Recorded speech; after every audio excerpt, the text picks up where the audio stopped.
The chandeliers in the salle atelier glittered like frozen starlight, casting golden halos on white linen tables. Every seat was full, every plate a work of art, every conversation a performance of wealth. Yet in the corner at the most private table in the house sat a man everyone knew by name but no one dared to approach. Jonathan Sterling, 48 years old, CEO of Sterling Industries, a billionaire who could move global markets with a single phone call. Tonight he sat alone. Emma Carter, a 25-year-old waitress whose sneakers had long since worn thin, noticed him immediately. Everyone did. The staff whispered his name like a spell, warning each other not to make mistakes.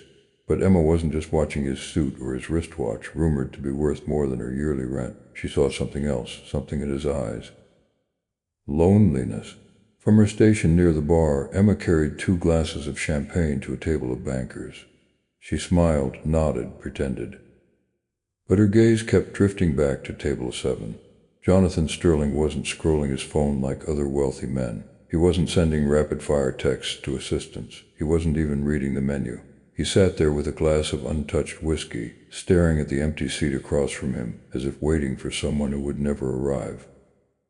Emma felt something stir in her chest, that same look she had seen it before.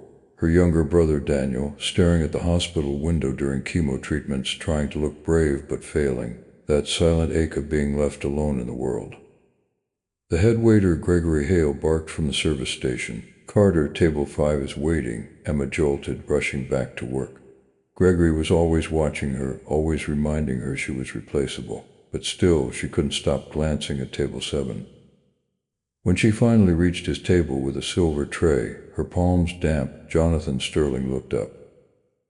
His eyes were sharper than the cut of his tailored suit, steel gray, unreadable, cold. He gave a curt nod, barely acknowledging her existence.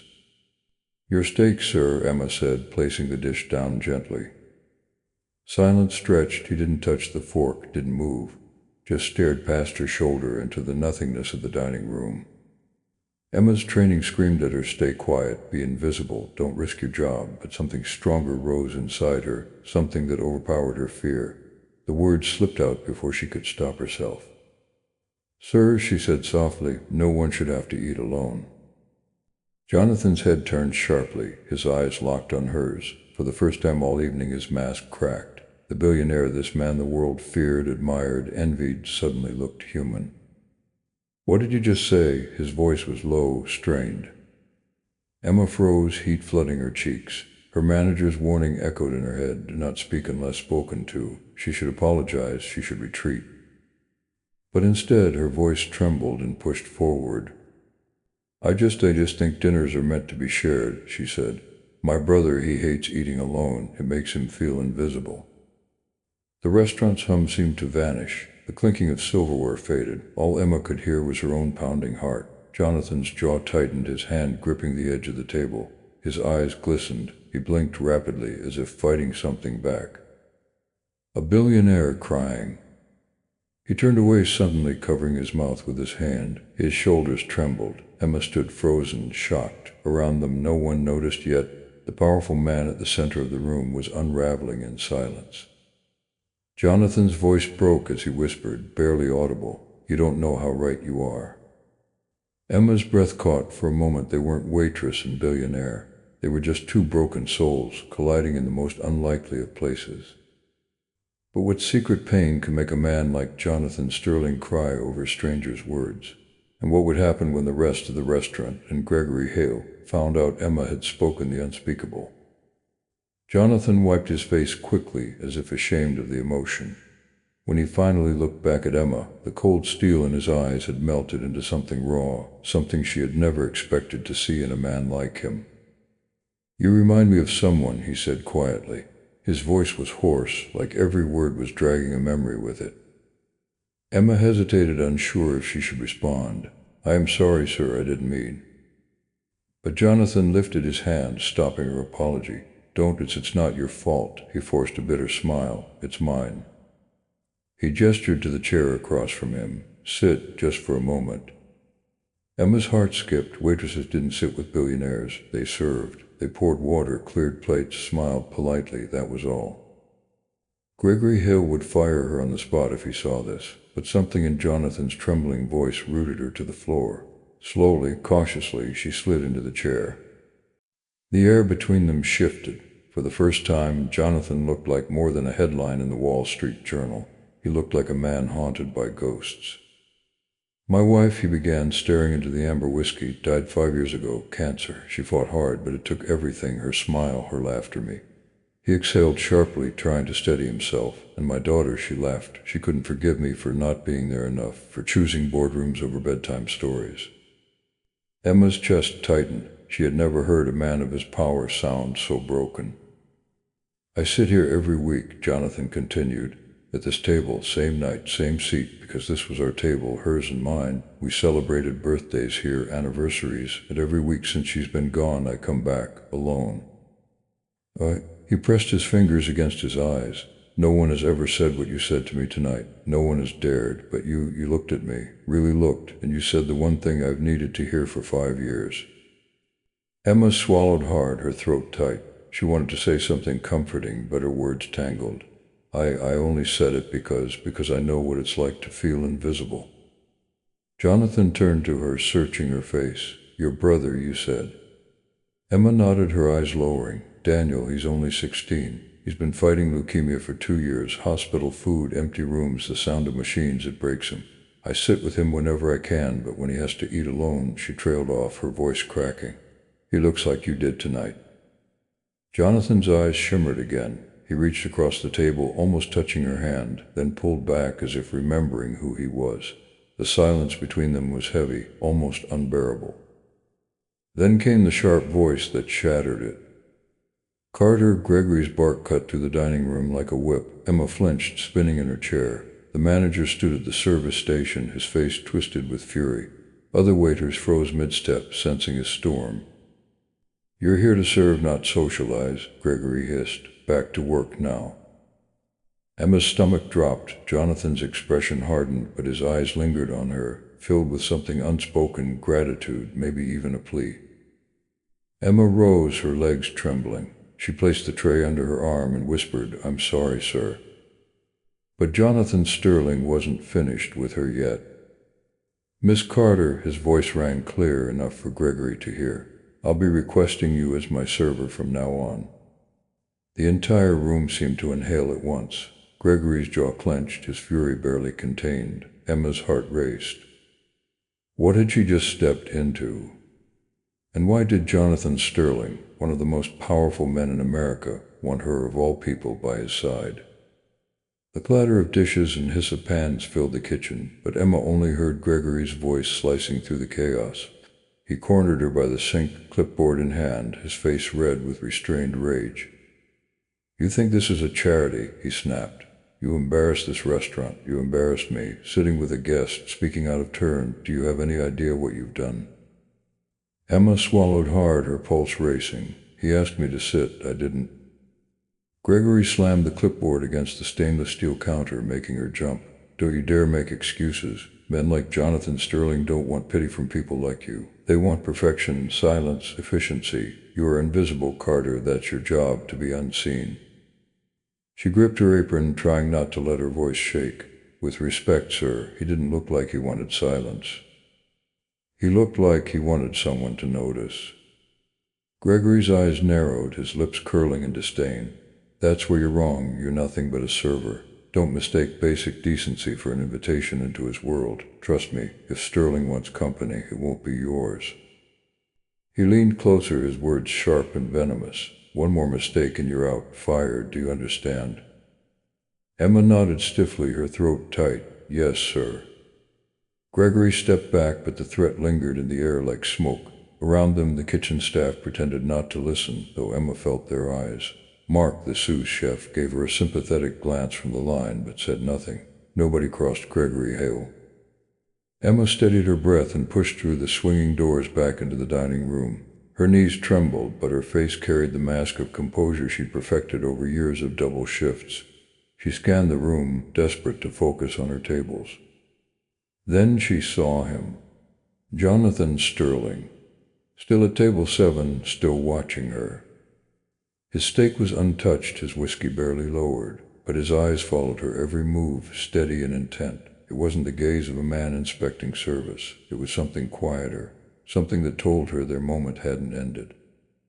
Emma forced herself to return to her rounds, pouring wine at one table, refilling water at another. But the weight of Jonathan's gaze pressed against her back, and every time she dared a glance he was still there, studying her as though she had cracked open a door no one else had dared to touch. She couldn't explain it, she didn't want to. All she knew was that Gregory's warning echoed in her head. Jonathan Sterling won't save you when you fall. But deep down, Emma wondered if Gregory was wrong, because in that moment it felt like Jonathan Sterling had already chosen to see her. The dinner service stretched on, but Emma barely noticed the noise and glitter around her. Every nerve in her body felt wired, alive, under the billionaire's silent attention. She tried to move quickly, to focus on her other tables, but each step seemed heavier with the memory of Gregory's threat. One more mistake, and she was gone. Near midnight, when the last plates were cleared and most of the dining room emptied, Jonathan Sterling was still seated at table 7. His plate sat cold, his whiskey glass emptied, but he hadn't moved. Emma, clutching a coffee pot, approached cautiously. "Would you like me to refresh your drink, sir?" she asked softly. Jonathan lifted his gaze. His voice was calm, deliberate. "No, I'd like to speak with you." Emma froze. "With me?" "Yes, outside." He stood, folding his napkin neatly on the table. "If you're willing." Her chest tightened. She glanced toward the service station where Gregory hovered, eyes sharp like daggers. He would explode if she disappeared from the floor again. But when she looked back at Jonathan, there was no arrogance in his expression, only sincerity. Emma nodded. "Give me a minute to clock out." Outside, the night was cold, the streetlights throwing long shadows across the cobblestones. Jonathan stood by a black sedan, hands in his coat pockets. He looked less like a billionaire now, more like a man simply searching for something lost. "Miss Carter," he began, his tone steady but heavy, "I want to thank you. What you said earlier, it cut through 5 years of silence. No one has dared to see me as anything but a title. You did." Emma shifted uncomfortably. "I didn't mean to overstep, I know what it feels like, that's all." Jonathan's lips curved faintly, the hint of a smile shadowed by sorrow. "Which is why I'd like to see you again, away from the restaurant, just conversation, no obligations."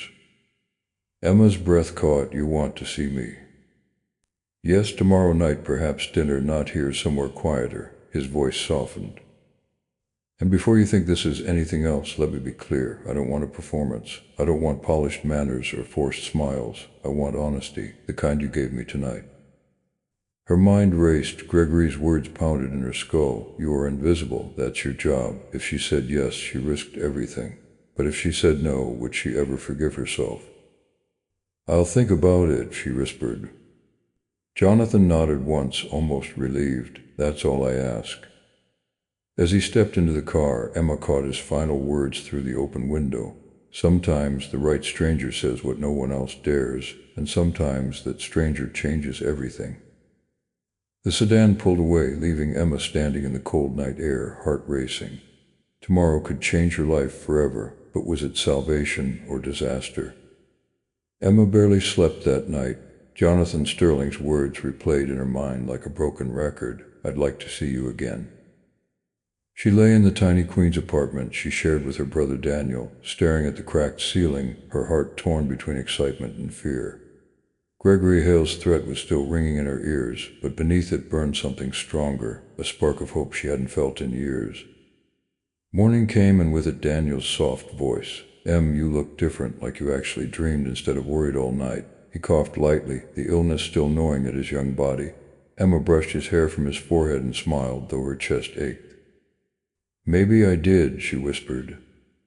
Back at Le Toilette, the restaurant buzzed with whispers before Emma even clocked in. She felt the stares of her coworkers, the sharp edge of gossip slicing through the air. A busboy muttered, "That billionaire asked for her by name." Another server hissed, "She's not even that special. Why her?" Emma kept her head down, her cheeks burning, but the murmur of voices followed her like shadows. Then came Victoria Hale, daughter of Gregory Hale, hostess of the restaurant, polished, beautiful, dripping with entitlement. She had been raised in fine dining rooms, trained to impress the elite, and she never missed a chance to remind Emma of her place. So Victoria purred, blocking Emma's path near the coat check. Word is Jonathan Sterling wants you now. How cute. Emma stiffened. I'm just doing my job. Victoria leaned closer, her perfume sharp and overwhelming. Don't kid yourself. Men like him don't want waitresses. They want distractions, temporary ones. You think you mean something to him, you'll end up exactly where you started, scrubbing tables, invisible. Emma swallowed hard, refusing to give Victoria the satisfaction of seeing her break. Then I guess we'll see. Victoria's smile sharpened. We will. That evening Jonathan returned. The restaurant practically vibrated with tension as he walked through the door. Guests turned to look. Staff straightened their jackets. Gregory Hale plastered on a smile, but his eyes burned when they found Emma. Carter, he barked under his breath, table 7, and don't forget what I told you. Emma carried herself with careful grace, but when Jonathan's eyes softened at the sight of her, she felt the knot in her chest loosen. He ordered little, barely touched his food again, spending the evening in quiet conversation with her whenever she passed. At one point he leaned closer and said softly, tomorrow, 7 o'clock, the Garden Terrace Hotel, meet me there. Her breath caught. Are you sure? Yes, he interrupted gently. I need to talk to you away from here. Emma hesitated, glancing around the room, but nodded. I'll be there. Gregory noticed, his jaw tightened. Victoria noticed too, and unlike her father, she smiled. Because where Gregory saw disobedience, Victoria saw an opportunity. Later that night in the Hill office after close, father and daughter sat across from each other, the restaurant dark except for a single desk lamp. She's becoming a problem, Gregory said coldly. I warned her. If she thinks she can use Jonathan Sterling as a shield, she's wrong. Victoria smirked. Or maybe we let her think she's winning, then we crush her. Gregory raised a brow. What do you mean? Victoria leaned forward, her eyes gleaming. If Jonathan believes she's chasing him for money, she's done. We plant the seeds, spread the story, make it look like she's after his fortune. Billionaires hate gold diggers. Gregory considered it, then smiled slowly. And who better to plant that seed than you? Victoria laughed softly. Exactly. The next day, Emma stood nervously outside the Garden Terrace Hotel, her coat wrapped tightly around her. She told herself she shouldn't be here. That Gregory's voice was right, that she was setting herself up for disaster. But when Jonathan Sterling appeared in the lobby, his presence filled the room, and all her doubts fell away. He wasn't dressed like the intimidating billionaire from the restaurant. Tonight, in a simple gray sweater and coat, he looked ordinary, human. He smiled warmly when he saw her. Emma, he said softly, thank you for coming. They sat in a quiet corner of the hotel lounge, the fire crackling nearby. Jonathan spoke of his wife again, his daughter, his regrets. Emma shared stories of Daniel, the night she stayed by his hospital bed, the fear that one day she would wake up and he would be gone. For the first time in years, both of them felt seen. But just outside the glass doors, Victoria Hale stood with her phone pressed to her ear, snapping photos, her voice a low hiss. Yes, I told you, she's with him right now. Dinner, smiling, laughing. You know exactly what story to run. Her lips curled in satisfaction. By tomorrow morning, Jonathan Sterling will believe she's been playing him all along. Inside, Emma laughed softly at something Jonathan said, unaware of the trap tightening around her. For the first time in months, her smile was real. But would it survive the storm that was about to break? The morning paper hit Jonathan Sterling's desk like a stone through glass. Bold letters screamed across the front page, Billionaire's secret dinners with Waitress, romance or gold digging. Beneath it, a grainy photo of him and Emma at the Garden Terrace Hotel, laughing by the fire. Jonathan froze, his jaw clenched tight. The article dripped with insinuation. Emma Carter, a struggling waitress, had targeted at the grieving billionaire. Whispers of inheritance, manipulation, and opportunism bled through every line. It was poison, carefully planted, perfectly timed. He leaned back in his chair, the city skyline stretching cold and indifferent behind him. His phone buzzed with calls from board members, texts from investors, alerts from PR, but his eyes never left the photo. Emma's smile, her eyes, they hadn't been scheming, they had been real. Still, doubt crept in. What if Gregory was right? What if she wanted something from me? Jonathan slammed the paper shut, his hands trembling. For a man who built empires, he suddenly felt powerless. At the same moment, Emma was scrubbing counters in the back of the restaurant when her phone buzzed. A text from Mark, the sous chef. Don't look at the news. Confused, she opened her browser, and the headline punched the breath out of her. Her hand shook as she scrolled through cruel paragraphs, painting her as a heartless opportunist who saw Jonathan Sterling as a ticket out of poverty. Her stomach twisted. Gregory's voice cut through the air like a whip. Well, well. Looks like your true colors are out for the world to see. Emma spun to face him, fury and fear colliding. You did this. Gregory smirked, arms crossed. Careful with your accusations, but let's be honest, no one will believe you didn't. Men like Sterling don't cry over waitresses unless they're being played. Emma's throat tightened. I never. Save it, Gregory interrupted. You're finished here. The only question is whether Sterling will figure it out before you embarrass him further. Emma stormed out of the kitchen, her vision blurred with tears. Outside in the biting wind, she tried to breathe, tried to steady herself. But the image of Jonathan's face, betrayed, uncertain, burned in her mind. If he believed the lies, everything they had shared would shatter. That evening she made a choice. She would confront him, not as a server, not as a stranger, but as herself. Emma Carter, the girl who had told him no one should eat alone. She arrived at Sterling Tower just past dusk, her coat pulled tight against the cold. The lobby guards eyed her suspiciously, but when she gave her name, one of them picked up the phone. Minutes later, she was escorted upstairs. Jonathan's office was a cathedral of glass and steel, overlooking the glittering city below. He stood with his back to her, shoulders stiff, the newspaper folded neatly on his desk. When the doors closed, silence thickened the air. Jonathan, Emma said softly, please don't believe what they wrote. He turned slowly, his eyes unreadable.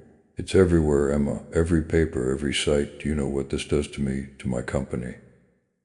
I don't care about your company, Emma said firmly, her voice shaking. I care about you and my brother, that's it. I never asked you for money, never asked for favors. All I did was tell the truth, that no one should be alone. Jonathan's gaze faltered for a moment, but the doubt still lingered.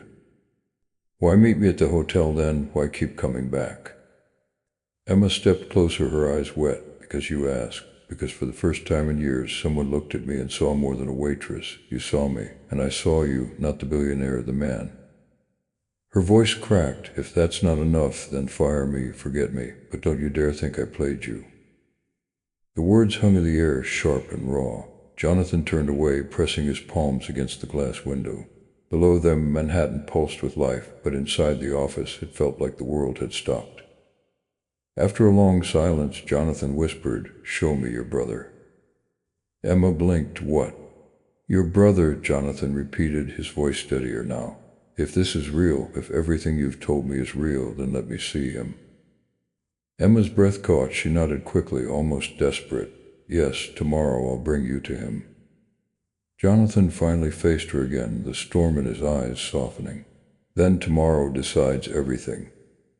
What? But outside Sterling Tower, another storm brewed. Victoria Hale stood on the sidewalk, phone in hand, her lips curled in triumph. He's doubting her, she whispered into the receiver. Just like we planned, by the time she drags him to that sick kid, it'll be too late. He won't believe her.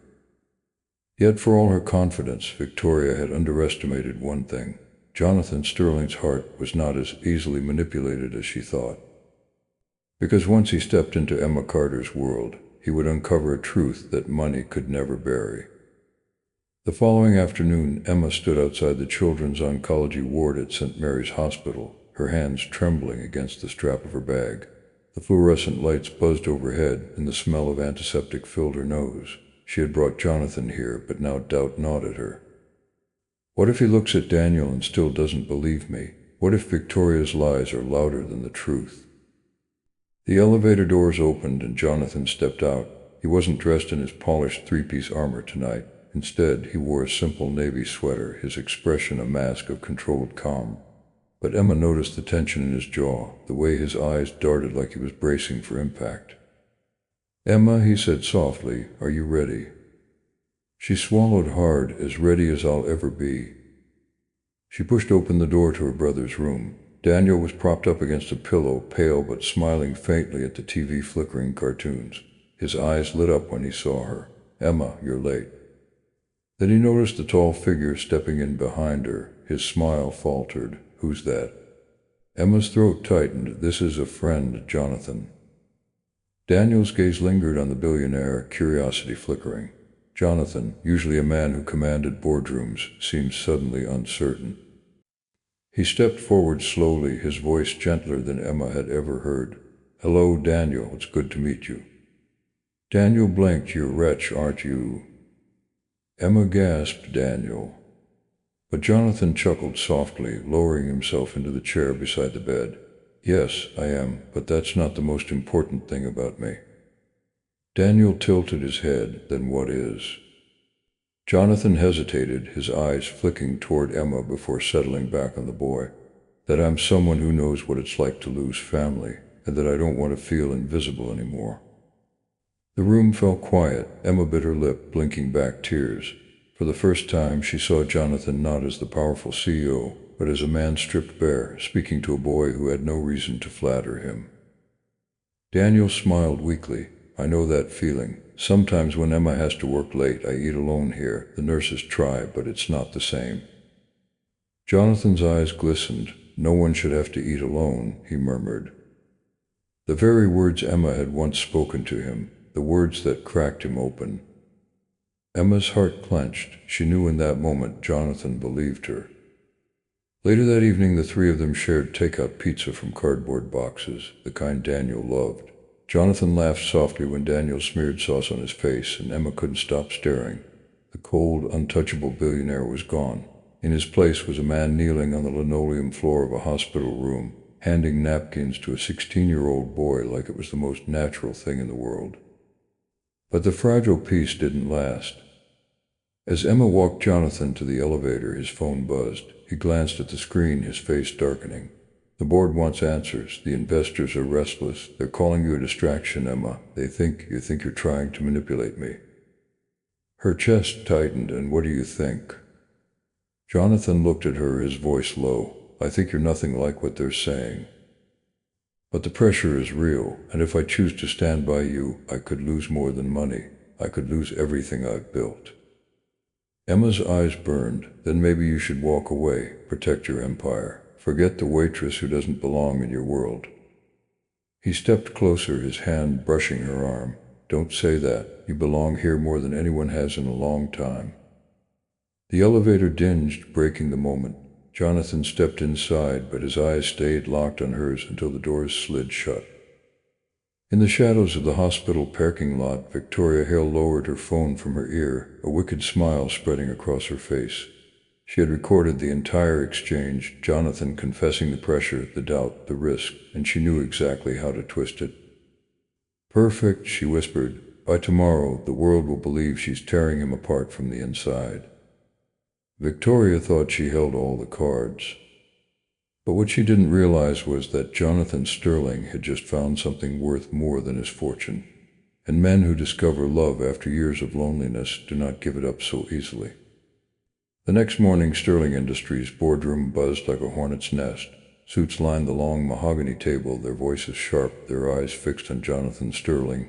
At the head of the table, Jonathan sat silent, his hands clasped, the newspaper from yesterday folded neatly before him. On its front page was Emma's face beside his, twisted by lies. "We can't afford this distraction," barked one board member. "The investors are panicking. You're tanking our reputation for a waitress." "Walk away from her," another added coldly, "or resign. It's that simple." Jonathan lifted his gaze slowly, and the room fell quiet. His voice was calm, but it carried the weight of finality. "If protecting my company means abandoning the only honest person I've met in years, then maybe this company doesn't deserve me." Gasps rippled around the table. "Jonathan, be reasonable."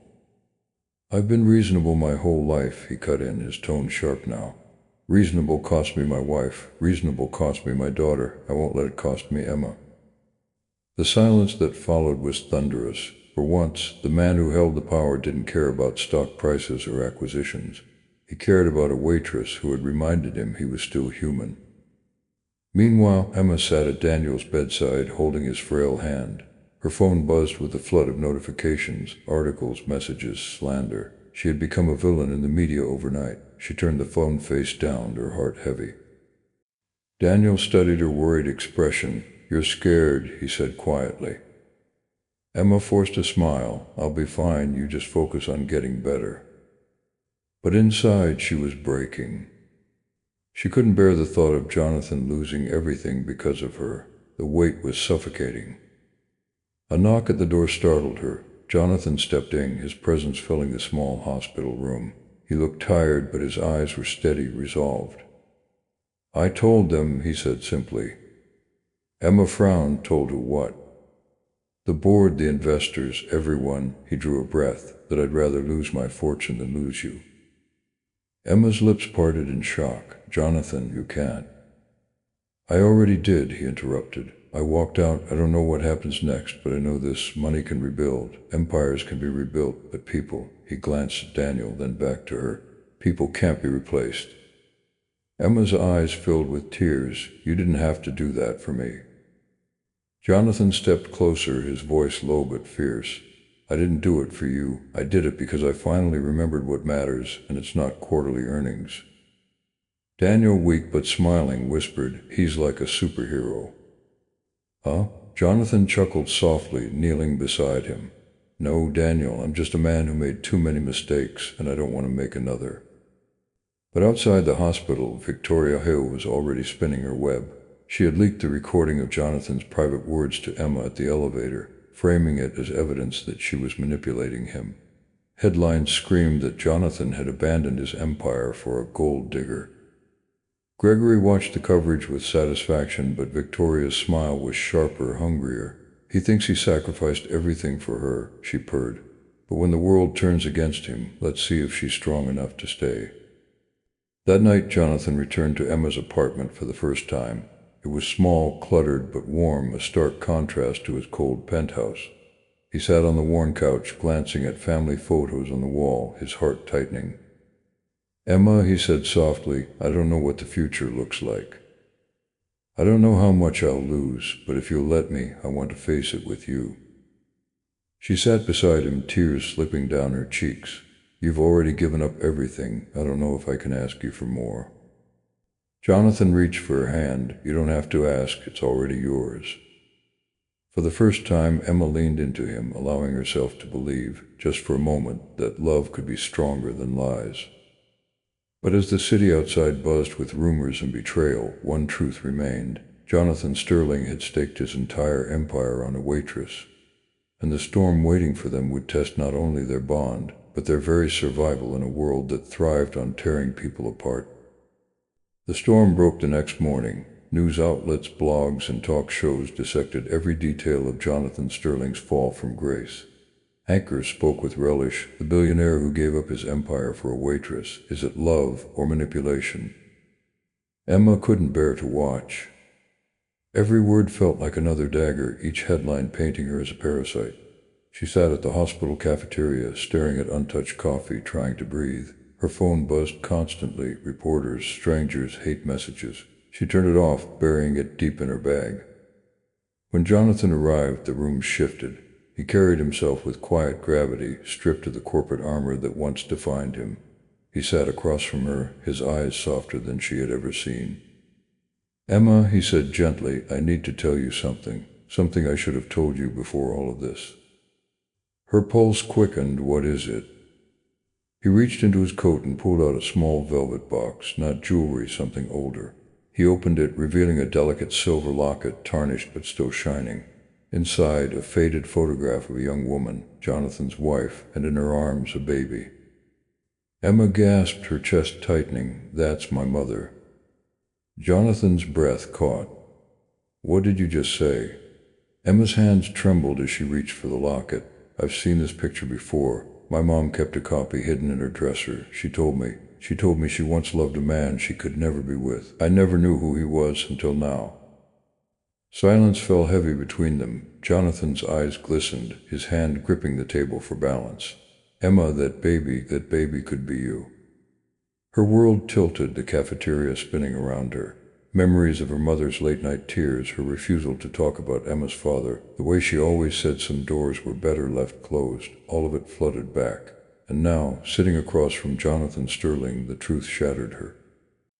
"You're saying you might be my father," her voice broke, raw and fragile. Jonathan nodded slowly, his face etched with pain. "I didn't know, I swear, Emma, I didn't know. Your mother disappeared before I could find her. But when I saw you that night at the restaurant, something in me recognized you." Emma's chest ached with conflicting emotions. Anger, relief, confusion, a desperate longing she had buried all her life. She stood abruptly, tears spilling down her cheeks. "Why now? Why tell me this now, when the whole world thinks I'm some gold digger? Do you have any idea what this feels like?" Jonathan rose, reaching for her arm, but she pulled away. "Emma, please, I don't care what the world thinks. I care about you. If you're my daughter, then I've already failed you once. I can't fail you again." Emma shook her head, choking back sobs. "I don't know if I can forgive you. Not yet, maybe not ever." Daniel appeared in the doorway, his voice weak but sharp. "Emma, don't push him away." His eyes, pale but fierce, locked on hers. "All our lives we wished for family. Maybe this is it. Maybe it's messy, but maybe it's real." Emma crumbled, falling to her knees beside her brother's chair, tears streaming freely. Jonathan bent beside her, his own tears falling as he whispered, "I don't want to replace what you lost. I just want to be part of what you still have." The three of them sat there in the hospital cafeteria, broken, raw, but together. For the first time, the lies of the world outside felt distant, unimportant. Emma whispered, her voice shaking but steady, "If you really are my father, then you need to prove it. Not with money, not with power, with love. That's all I've ever needed." Jonathan clasped her hand tightly, his voice cracking. "Then love is what you'll have." Outside the hospital, cameras still flashed, headlines still spun their venom, and Victoria Hale sharpened her knives. But inside, in that fragile circle of forgiveness, a new family began to form. The revelation of Emma's true identity spread faster than the lies ever had. Overnight, the narrative shifted. Was the billionaire's waitress actually his daughter all along? Journalists scrambled for answers, the same voices that once condemned her now clawing for scraps of truth. But Emma didn't care about the headlines anymore. All that mattered was the fragile bond forming between her, Daniel, and Jonathan. Still, enemies didn't sleep. Victoria Hale and her father Gregory stormed into Sterling Tower like vultures circling a corpse. They thought Jonathan had been ruined until they discovered the man hadn't crumbled. He had transformed. Jonathan called the press conference. Cameras flashed as he stepped onto the stage, Emma and Daniel standing nervously at his side. For a moment the room buzzed with ridicule and doubt. Then Jonathan spoke, his voice calm but thunderous. "For weeks the world has painted this young woman as a manipulator, a distraction, a parasite, but the truth is far more powerful and far more human. Emma Carter is not my downfall. She is my daughter." The crowd gasped, reporters shouted questions, cameras clicked furiously. Jonathan raised a hand, silencing them. "I abandoned my family once. I will not do it again. If my choice costs me fortune, then so be it. What matters is love. What matters is family." Emma's chest swelled with emotion. For the first time, she saw him not as a broken billionaire, but as a father willing to burn the world to protect his children. Behind the scenes, Gregory Hale raged. He turned the story around. He made her untouchable. Victoria's lips curled, venomous. "Did we destroy him another way?" She waved her phone, filled with recordings, rumors, fabrications. But before she could launch her final strike, a knock came at the door. "Federal investigators." Victoria's smile faded as agents entered, presenting warrants. "Victoria Hale, Gregory Hale, you are under investigation for fraud, blackmail, and conspiracy." The very schemes they'd spun against Emma had been traced back to them, their faces drained of color as handcuffs snapped shut. The empire of lies collapsed in seconds. Days later, Jonathan visited Daniel's hospital room again, this time with good news. A world-class treatment program, fully funded, awaited him. Daniel's eyes lit up, the first true spark of hope in months. Emma turned to Jonathan, her voice breaking. "Why are you doing all this?" Jonathan's eyes softened. "Because I failed too many times before, but this time I get to do it right." Daniel grinned weakly. "Guess we're a real family now, huh?" Jonathan ruffled his hair gently, the best kind, built from broken pieces that still fit together. In the weeks that followed, Jonathan began rebuilding, not his empire, but his life. Investors returned not because of his wealth, but because of his integrity. People saw a man who had chosen love over power, and for once they respected him more for it. As for Emma, she no longer carried trays through crowded dining rooms. She walked beside her father, her brother, and the future they were creating together. No more invisibility, no more silence. At a quiet family dinner one night, Jonathan raised his glass. To second chances, to the family we never knew we had, and to never needing one again. Emma's smile trembled with tears as she clinked her glass against his. Never again. The storm had passed, the liars had fallen, and in the wreckage a family had risen, proof that sometimes the words of a waitress can change everything.